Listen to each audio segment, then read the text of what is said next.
오늘 우리에게 주신 말씀 에스라 7장 27절부터 8장 14절입니다. 우리 조상들이 하나님 여호와를 송축할지로다. 그가 왕의 마음에 예루살렘 여호와의 성전을 아름답게 할 뜻을 두시고 또 나로 왕과 그의 보좌관들 앞과 왕의 권세 있는 모든 방백의 앞에서 은혜를 얻게 하셨도다. 내가 하나님 여호와의 손이 내 위에 있으므로 내가 힘을 얻어 이스라엘 중에 우두머리들을 모아 나와 함께 올라오게 하였노라. 아닥사스다 왕이 왕위에 있을 때에 나와 함께 바벨론에서 올라온 족장들과 그들의 계보는 이러하니라.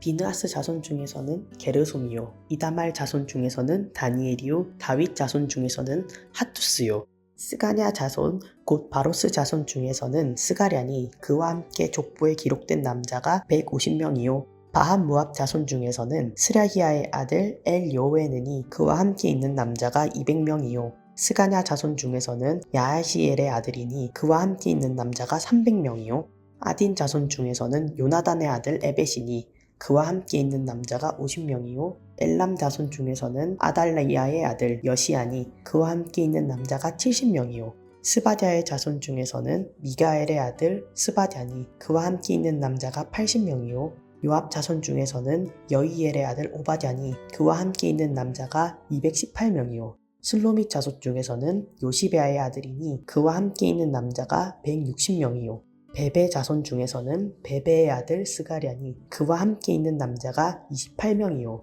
아스갓 자손 중에서는 하가단의 아들 요하나니니 그와 함께 있는 남자가 110명이요 아도니감 자손 중에 나중된 자의 이름을 엘리벨렛과 여우엘과 스마냐니 그와 함께 있는 남자가 60명이요 비그의 자손 중에서는 우데와 사보시니 그와 함께 있는 남자가 70명이었느니라. 아멘. 오늘 본문은 에스라서에서 일명 에스라 회고라고 불리는 부분의 첫머리입니다. 9장까지 이어지는데요. 이 부분이 에스라 회고라고 불리는 이유는 여기부터 3인칭이 아닌 1인칭 시점으로 이야기가 기록되기 때문입니다. 그래서 7장에서 에스라가 등장한 뒤부터 에스라라는 3인칭 표현이 사용되다가 7장 28절에 보면 나, 내가 라는 1인칭 표현으로 바뀌게 되는 것을 보게 됩니다. 그런데 여러분, 에스라 회고의 첫 문장을 보십시오. 우리 조상들의 하나님 여호와를 송축할지로다. 뭡니까? 찬양입니다. 히브리어 원문으로 보면 바루크, 송축할지로다 라는 단어가 첫 단어입니다. 에스라는 회고록의 첫 문장을 하나님을 찬양하는 말로 시작하고 있는 겁니다. 회고록의 첫 단어, 첫 마디를 수놓을 수 있는 하고 싶은 말, 할 수 있는 말이 얼마나 많았겠습니까? 그러나 에스라는 세상의 수많은 단어 중에 송축하라는 단어를 회고록의 첫 구슬로 꿰고 있습니다. 에스라가 이 단어를 선택했던 건 즉흥적이거나 우연이 아닙니다. 이 단어를 선택할 수밖에 없었다고 보는 게 적절합니다. 이유는 뒤에 이어지는 27절, 28절에 분명하게 드러나는데요. 세 가지로 정리할 수 있습니다. 첫째, 예루살렘 성전을 아름답게 하려는 아닥사스다 왕의 결정과 칙령은 하나님께서 왕의 마음을 움직였기 때문이다. 둘째, 왕과 왕의 보좌관들 그리고 방백들 앞에서 총애를 받은 것은 다 하나님의 축복 때문이다. 셋째, 자신과 이스라엘 우두머리들이 예루살렘으로 돌아올 수 있었던 것은 하나님께서 그럴 수 있는 힘과 용기를 주셨기 때문이다. 여러분, 이것이 진심 어린 에스라의 신앙 고백이며 송축하라라는 단어로 회고록을 시작할 수밖에 없었던 이유입니다. 겉모습만 보는 세상 사람들의 눈에는 예루살렘 성전을 아름답게 하라는 칙령은 전적으로 아닥사스다 왕의 마음과 결정 때문이라고 보였을 겁니다. 에스라가 왕과 대신들의 총애를 받고 좋은 관계를 유지한 것은 에스라의 노력 때문이라고 생각될 겁니다. 그리고 에스라가 바빌론의 삶을 정리하고 한 번도 방문한 적이 없는 조상들의 땅으로 돌아올 수 있었던 것은 그가 대단한 헌신과 희생을 각오한 큰 결정을 내렸기 때문이라고 보일 겁니다. 여러분, 이런 시각이 틀린 걸까요? 저는 틀리지 않았다고 생각합니다. 아닥사스다 왕이 자비로운 결정을 내렸고 유능하고 지혜로웠던 에스라는 왕 그리고 대신들과 좋은 관계를 유지하기 위해서 최선을 다했을 겁니다. 그리고 에스라는 인생의 큰 결단을 내리기 위해 고민하고 결정을 실천에 옮기기 위해 헌신하고 희생했을 겁니다. 이 모든 것이 사실입니다. 에스라도 바보가 아닙니다. 누구보다 시세를 잘 판단하고 자신이 어떤 수고를 했는지 잘 알고 있었습니다. 하지만 하나님의 사람 에스라의 믿음의 눈에는 세상 권력자나 자신의 영광이 아니라 하나님의 영광이 보였습니다. 왕이 한 일이나 업적, 자신의 희생이나 헌신이 아니라 하나님의 역사와 도우심이 보였습니다. 때문에 그는 자신이 아닌 하나님께 찬양을, 하나님께만 영광을 돌릴 수밖에 없었던 것입니다. 사랑하는 성도 여러분, 에스라 회고의 첫 단어 바루크 아도나이, 이 단어가 우리의 언어 생활, 우리의 신앙 고백, 우리 인생의 첫 단어가 되길 간절히 소망합니다. 세상 사람들처럼 자신의 열심, 자신의 업적, 자신의 노력을 자랑하고 노래하는 자들이 아니라 오직 하나님만을 높이고 하나님만을 자랑하는 우리가 되기를 소망합니다.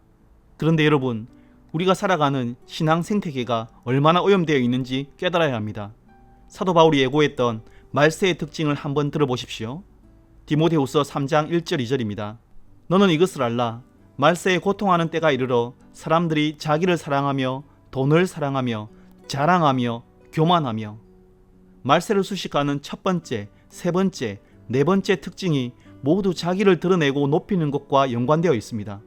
물론 이것은 타락 이후 지속된 죄와 사탄의 본질적인 속성이지만 이 시대만큼, 우리가 사는 이 시대만큼 자기애와 자기 자랑을 긍정하고 좋다고 여긴 시대는 없는 것 같습니다. 자기 PR의 시대라는 단어가 이를 단적으로 보여줍니다. 이런 시대를 살아가는 우리는 민감하게 우리의 영적 상태를 점검해 볼 필요가 있습니다. 복음주의 신학자 제임스 패커의 음성을 들어보십시오. 이제 우리의 영적 자질을 시험해 보자. 죄의 원리는 이렇게 말한다. 영광은 하나님의 것이 아니라 내 것이다. 허영심의 실체는 바로 자신이 찬양과 감탄의 대상이라고 생각한다는 점이다. 그러나 기독교는 우리가 가진 모든 것이 하나님께서 주신 선물이며 따라서 찬양과 감탄을 받으실 분 역시 하나님임을 인정하라고 가르친다. 우리의 영적 자질을 테스트할 수 있는 간단한 방법은 자기가 아니라 하나님이 찬양 받으실 때, 혹은 하나님이 아니라 자기가 찬양을 받을 때 자신의 기분이 유쾌해지는지 불쾌해지는지 자문해 보는 것이다. 성숙한 그리스도인은 영광이 자신에게 돌려지지 않는 것을 당연하게 여기며 오히려 사람들이 하나님을 영화롭게 하지 않는다는데 의문을 느낀다.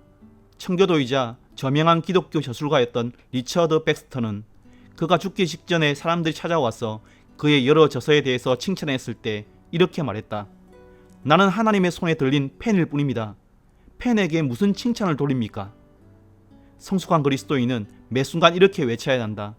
영광을 하나님께 돌리시오. 영광은 하나님께 있으며 오직 그분의 것입니다. 형제 자매 여러분, 이 자기 PR의 시대에 하나님 PR의 사람, 바루크 아도나이의 성도로 오직 하나님께만 영광을 돌리는 성숙한 신앙인으로 살아가시길 주님의 이름으로 축복합니다. 8장 1절부터 14절은 주전 458년에 에스라의 주도로 이루어진 2차 귀환자 명단을 기록하고 있습니다. 첫 번째 귀환이 주전 538년이었으니까 무려 80년이라는 상당한 시간이 흐른 시점입니다.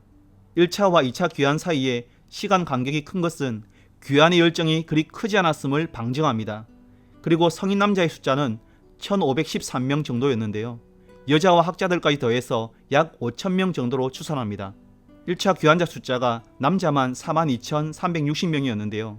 1차와 비교해 볼 때에 28배나 차이가 나는, 표면적으로 볼 때 너무 초라해 보이는 숫자입니다. 그런데 여러분, 이 귀환자 명단에는 숫자에 주목할 때 우리가 미처 보지 못하는 중요한 내용이 담겨 있습니다. 먼저 돌아온 사람들이 크게 세 그룹으로 구분되는데요. 제사장, 왕족, 일반 백성들 순서로 기록되어 있습니다. 정치 지도자들을 먼저 기록한 1차 귀환자 명단과는 달리 왕족이나 정치 지도자보다 제사장을 앞세우고 있는데요. 저자는 이런 기록을 통해 시간이 지날수록 귀환 공동체에서는 제사장의 역할이 중요해졌음을 알려주는 동시에 이스라엘의 참된 정체성을 재확인시켜주고 있습니다. 다시 말해 이스라엘은 정치 공동체이기 이전에 신앙 공동체라는 사실을 부각하고 있는 겁니다. 둘째로 일반 백성들의 명단은 이스라엘 12지파를 연상시킵니다. 3절부터 14절까지 기록된 족장들의 이름을 세어보면 총 12명인데요. 이 12족장의 명단은 옛적에 이집트를 탈출했던 출애굽 12지파를 연상시킵니다. 동시에 12지파로 이루어진 이상적인 이스라엘 모습을 묘사합니다. 비록 소수에 불과할지라도 1차 귀환과 마찬가지로 2차 귀환도 제2의 출애굽임을 보여주고 있는 겁니다. 셋째로 2차 귀환자들 대다수가 1차 귀환자들과 관계된 인물입니다. 2장에 언급된 1차 귀환자들 명단과 본문을 비교해 보면 9절에 요압을 제외한 모든 족장 이름이 다시 등장하는 것을 발견할 수 있습니다.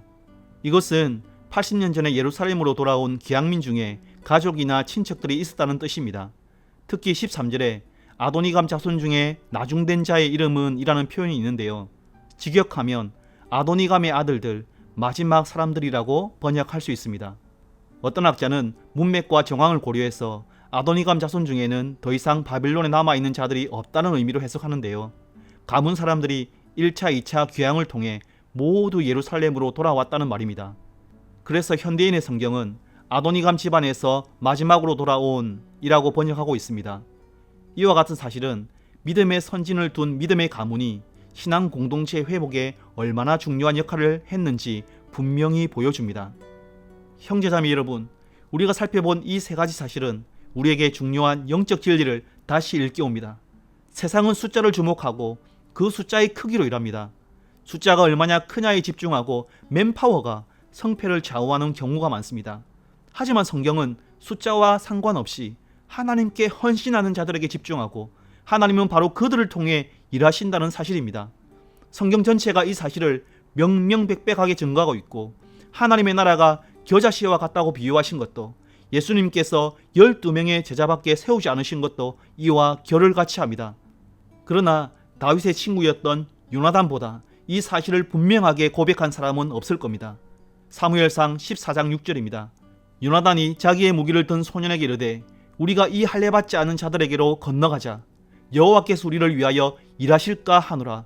여호와의 구원은 사람이 많고 적음에 달리지 아니하였으니. 여러분, 여호와의 구원, 하나님의 일은 맨파워가 아닌 하나님의 손에 붙들린 사람을 통해 일어남을 꼭 기억하시기를 바랍니다. 그리고 저와 여러분이 바로 그 사람이 되기를 주님의 이름으로 축복합니다. 말씀을 맺겠습니다. 사랑하는 성도 여러분, 모든 일에 하나님 피 아래 사람 바루크 아도나이의 성도 되셔서 오직 하나님께만 찬양과 영광을 돌리는 우리가 됩시다.